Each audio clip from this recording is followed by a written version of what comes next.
Center. And I'm actually very excited because this next season I decided to program the Beethoven Sonata that we just heard, Opus 110, and I'm really looking forward to incorporating that.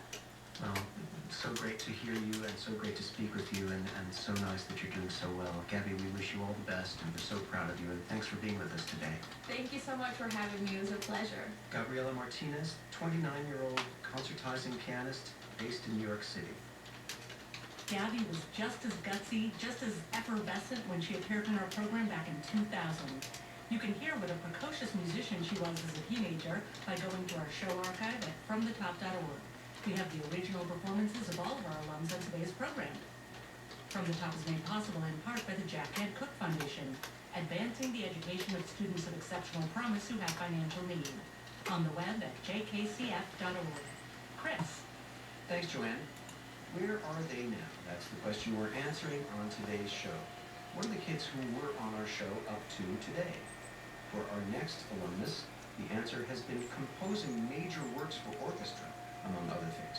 I caught up with Pong Pong Gong in his New York apartment. Pong Pong, I've known you since you were 12 years old, and it's been amazing watching and hearing about your musical growth over the years now. How old are you? I'm 20. I'm turning 21 in 3 months. So.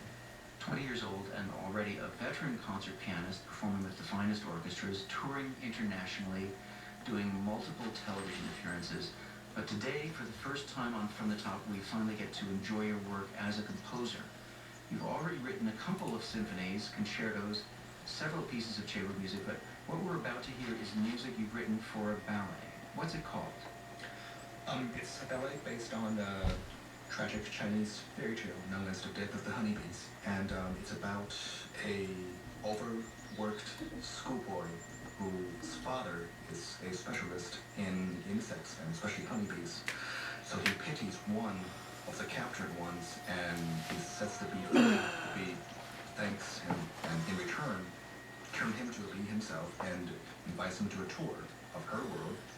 Unfortunately, they were spotted by their rival species who envied their freedom and eventually conducted a massacre and a revenge, and the boy eventually was the only person who lived at the end. So we're going to hear scene 1 called City Scenes, I guess, which then transitions into scene 2, which you call The Dance of the Boy. So what's exactly happening story-wise in these specific movements? Well, scene 1, it shows the stage in a modernized city where everybody is rushing everywhere and doing everything, and which is connected directly to the second dance, which is called Dance of the Boy, which is the time where the boy comes out with, he just got out of school and he's frustrated, and he lets out this very ecstatic dance to release his emotions.